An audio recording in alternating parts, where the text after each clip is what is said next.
और बोले महाराज आज श्री देवर्षि नारद वहां से चले, इधर भगवान ने माया का विस्तार किया। बोले रास्ते में एक नगर का निर्माण कर दिया, 100 योजन लंबा चौड़ा वह नगर है। बोले महाराज भांति भांति की रचनाएं हैं। लक्ष्मी निवास श्री भगवान विष्णु ने बैकुंठ से भी अधिक सुंदर वह नगर बना दिया। उस नगर में सुंदर नर नारी रहते हैं और शील निधि नामक राजा रहते हैं, और राजा की कन्या है जिसका नाम है विश्वमोहिनी। श्री देवर्षि नारद जब लौट करके आए और जैसे ही उस नगर की निर्माण को देखा, अरे ये तो बैकुंठ से सुंदर है। लेकिन आप देखें जरा भगवान की माया कैसी बलवती है कि देवर्षि नारद भूल गए कि जब मैं यहाँ से गया था तब तो नगर दिखाई दिया ही नहीं था, और उधर से आया तो नगर बन गया, नगर का विस्तार हो गया। बोले महाराज भूल गए कि नगर का निर्माण कहाँ से हुआ है, यहाँ से गया था तब तो मिला नहीं। भगवान की माया का प्रभाव, सुंदर नगर को देखा, उस नगर में प्रविष्ट हुए। इस नगर के राजा कौन है? बोले शीलनिधि राजा।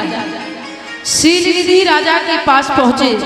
शीलनिधि राजा ने प्रणाम किया श्री देवर्षि नारद को, आप त्रिकालज्ञ हैं, आप त्रिकालदर्शी हैं। मेरी एक पुत्री है और मेरी पुत्री का नाम है विश्वमोहिनी। मेरी पुत्री का हाथ देखो, हाथ देख करके बताओ उसके भाग्य में कैसा पर लिखा है। विश्वमोहिनी नामक पुत्री को लेकर के आए और बोले महाराज जैसे ही देवर्षि नारद ने देखा बहुत सुंदर है, भगवान की माया है। गोस्वामी बाबा ने लिखा, बोले आज देवर्षि नारद हाथ देखने लगे तो उसमें लिखा है कि जो यही बरही अमर सोई होई, जो यही बरही अमर सोई होई, जो यही बरही अमर सोई होई, जो यही बरही अमर सोई होई, समर भूमि तेहि जीत न कोई, समर भूमि जीत न कोई, समर भूमि जीत न कोई। बोले उसके हाथ में लिखा जो यह बरई अमर सोई हुई। बोले उसमें लिखा यह है कि इसका वर्ण जिसके साथ होगा वो पहले से ही अमर होगा। लेकिन देवर्षि नारद ने समझ कुछ और लिया। बोले महाराज माया का विस्तार, माया का प्रभाव। श्री देवर्षि नारद ने समझा यह कि इसका विवाह जिसके साथ होगा वो अमर हो जाएगा। तो श्री देवर्षि नारद ने सोचा कि क्यों ना मेरे ही साथ विवाह हो जाए। तो मैया पार्वती ने कहा कि मेरे गुरुदेव नारद ने ऐसे कैसे सोच लिया, मेरे गुरुदेव ने ऐसी मूर्खता। तो आज भगवान शंकर ने कहा पार्वती ना कोई विद्वान होता है ना कोई मूर्ख होता है, भगवान जिसको जैसा बनाते हैं उसको वैसा बनना पड़ता है। बोले भगवान जैसा बनाए उसको वैसा ही बनना पड़ता है। जो देवर्षि नारद 24 घंटे बोले जो 2-2.5 घड़ी से ज्यादा कहीं टिकते नहीं, हमेशा जिसके मुख से श्रीमन नारायण नारायण निकलता है, आज वो नारायण ने भी बोले महाराज समझ लिया कि इस कन्या का विवाह जिसके साथ होगा वो हमेशा के लिए अमर हो जाएगा। क्यों ना इस कन्या का विवाह मेरे साथ ही हो जाए। लेकिन ये कन्या तो बड़ी सुंदर है। और देवर्षि नारद ने विचार किया कि यदि त्रिलोक में सबसे कोई सुंदर है तो भगवान विष्णु सुंदर है, क्यों ना भगवान विष्णु का स्वरूप मांग लिया जाए। और आज बोले महाराज भगवान विष्णु को याद किया, बैकुंठ जाएंगे तो विलंब लगेगा, यहीं पर याद कर लेते हैं। और बोले उस नगर से बाहर निकले, श्री हरि को याद किया, भगवान की माया थी, भगवान प्रकट हो गए। और आज देवर्षि नारद ऐसे आकुल हैं, ऐसे व्याकुल हैं, पसीने पसीने हैं। हाथ जोड़ करके कहा देव केवल एक कृपा कर दो। श्री हरि ने कहा क्या कृपा करनी है? बोले केवल इतनी सी कृपा कर दो कि आज के लिए आप हमें अपना स्वरूप दे दो। तो बोले महाराज दुनिया का पहला ऐसा दुल्हा है जो स्वरूप मांग रहा है। यदि किसी की गाड़ी 4 व्हीलर आदि मांग ले तो कोई बात नहीं, किसी की ड्रेस सूट पैंट आदि मांग ले तो कोई बात नहीं, लेकिन बोले दुनिया के पहले ऐसे देवर्षि नारद दूल्हा बनने के लिए जा रहे हैं जो भगवान से आकुल व्याकुल होकर के कह रहे हैं, नाथ केवल आज के लिए मुझे मांगे अपना स्वरूप दे दो और कल आकर के मैं आपका वापस कर दूंगा। भगवान ने कहा कि देखो तो देवर्षि नारद, जिन्होंने अपने रहने के लिए एक मकान तक नहीं बनाया वो कितने व्याकुल हैं। लेकिन अंत में देवर्षि नारद ने कह दिया, हर वक्ता मन से यह कहता है कि भगवान का भजन करो, भगवान के नाम से जुड़ जाओ, भगवान के काम से जुड़ जाओ, भगवान के धाम से जुड़ जाओ। बोले महाराज बार बार जोर डालता है, वो अपने लिए नहीं, वो आपके लिए कहता है, आपके हित के लिए कहता है। बस यही आप समझ लें तो कथा सार्थक हो जाएगी।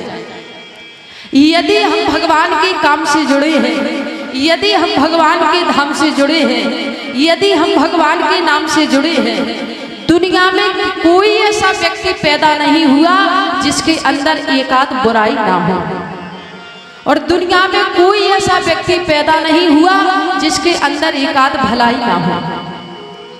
बोले परमात्मा हर व्यक्ति को जीने के लिए गुण दे देते हैं, और परमात्मा हर व्यक्ति के अंदर एकाध ना एकाध बुराई देते हैं। अगर एक भी बुराई ना हो तो व्यक्ति भगवान बन जाएगा। और बोले महाराज बस होता यह है को गुण कभी कभी मूर्छित हो जाते हैं, गुण कभी मरते नहीं हैं, अवगुण व्यक्ति के जागृत हो जाते हैं, गुण कभी मरते नहीं हैं, मूर्छित हो जाते हैं। और बोले महाराज अवगुण जब मरते हैं तो गुण जाग जाते हैं, अवगुण मरते हैं, गुण कभी मरते नहीं हैं, गुण मूर्छित हो जाते हैं। और जब जागते हैं तो व्यक्ति अपने मार्ग पर आ जाता है। कहा कि बस इसीलिए वक्ता जोड़ देते हैं, इसीलिए साधु साधक महापुरुष महात्मा जोड़ देते हैं कि भगवान के धाम से, भगवान के नाम से, भगवान की कथाओं से आप जुड़ जाओ। तो यदि आप कभी कुमार्ग पर चले गए और यदि आपने अपने जीवन में भगवान का नाम लिया होगा तो फिर भगवान की गारंटी होती है कि हमें अपने भक्त को मार्ग पर लाना कैसे है। आज देवर्षि नारद थोड़े से अपने मार्ग से भटके, लेकिन अंत में कह दिया, और गोस्वामी करहु सुबेग दास में तोरा, करहु सुबेग दास में तोरा, करहु सुबेग दास में तोरा। बोले बस यदि हम भगवान का नाम लेते हैं, भगवान का भजन करते हैं तो हो सकता है कि हम मार्ग से भटक जाएं, कुमार्ग पर चले जाएं, लेकिन यदि हम भगवान से जुड़े हैं तो गारंटी भगवान की होती है कि मार्ग पर लाना कैसे है। बोले देवर्षि नारद ने सब कुछ कह के अंत में कह दिया, जेहिविद नाथ होय हित मोरा, और करहु सुबेग दास में तोरा। और मैं तो हर व्यक्ति से कहती हूँ, हर मंच से कहती हूँ कि सायंकाल के समय जब आप सोने के लिए जाओ तो दोनों हाथ जोड़ करके भगवान से कहा करो, प्रभु जेहिविद नाथ होय हित मोरा, करहु सुबेग दास में तोरा। क्योंकि जो भगवान जान सकते हैं, समझ सकते हैं, वो हम नहीं जान सकते। हम केवल आज के लिए देख सकते हैं कि हमारे आज के लिए क्या अच्छा है, लेकिन भगवान आपके भविष्य के लिए भी जान सकते हैं कि आपके फ्यूचर के लिए, आपके भविष्य के लिए क्या अच्छा होगा। जो आज आपके लिए अच्छा है हो सकता है कि भविष्य के लिए अच्छा ना हो। और कभी कभी भगवान वह चीज आपको नहीं देते तो कहते हैं कि भगवान ने अच्छा नहीं किया, लेकिन भगवान कभी किसी के साथ बुरा नहीं करते। भगवान जानते हैं, भगवान को पता होता है कि आज के लिए तो तुझे अच्छा है, लेकिन भविष्य के लिए बहुत बुरा होगा। हम तुझे ऐसी चीज देंगे, ऐसी वस्तु देंगे जो आज के लिए भी अच्छी होगी और भविष्य के लिए भी अच्छी होगी। देवर्षि नारद ने अंत में कह दिया, पहले कहा स्वरूप दे दो और बाद में कह दिया नाथ जेहिविद नाथ होय हित मोरा करहु सुबेग दास तोरा। आज भगवान ने कहा बस देवर्षि नारद यही तो हम सुनना चाहते थे, अब हम वही करेंगे जो तुम्हारे हित में होगा। यदि आज मैंने तुम्हें सुंदर बना दिया तो देवर्षि नारद आप जीवन भर के लिए बंदर बन जाओगे, लेकिन यदि आज मैंने तुम्हें बंदर बना दिया तो आप जीवन भर के लिए सुंदर बन जाओगे। बोले इससे अच्छा यह है कि एक दिन के लिए बंदर बना करके जीवन भर के लिए सुंदर बना दिया जाए। और बोले महाराज बंदर की आकृति, बंदर का स्वरूप दे दिया।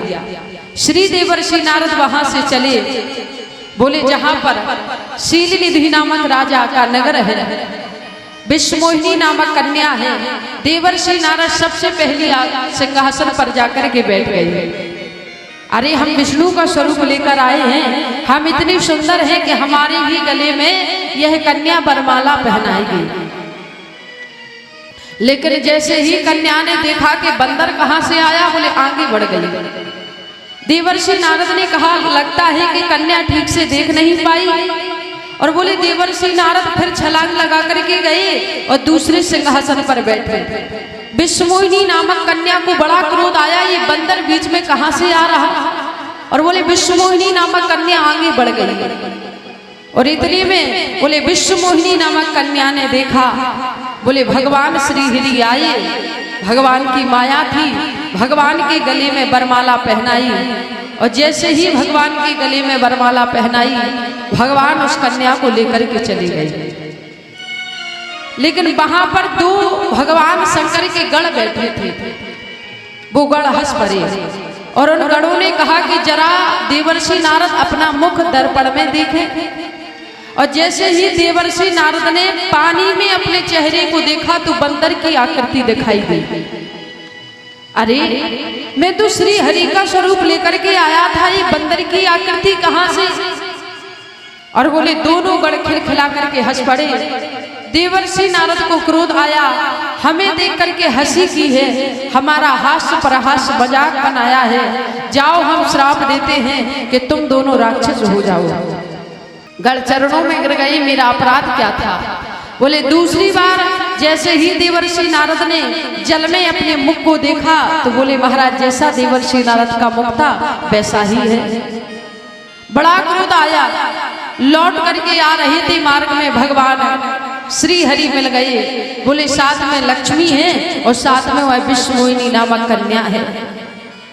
आज क्रोध आया और क्रोध में आकर के कहा कि आप स्वतंत्र हैं।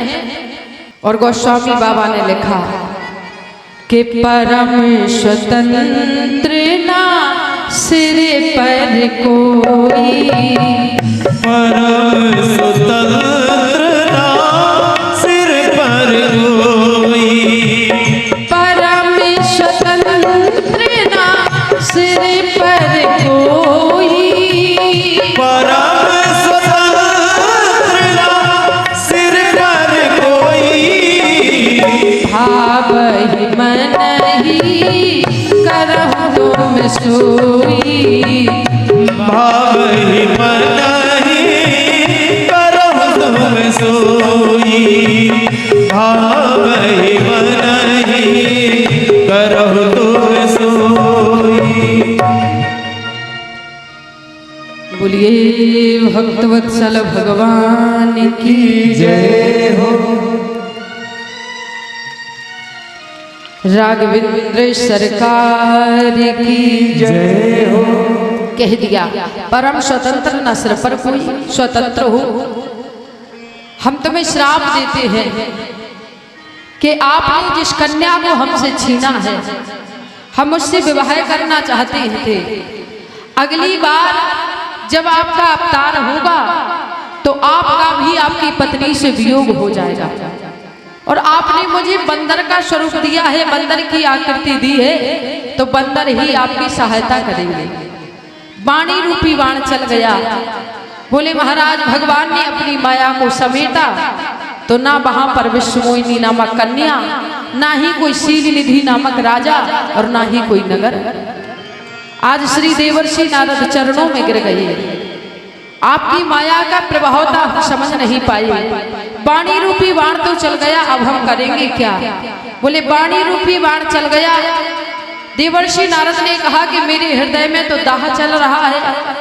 कहा कि जाओ जाकर के भगवान शंकर की तपस्या करो कि जप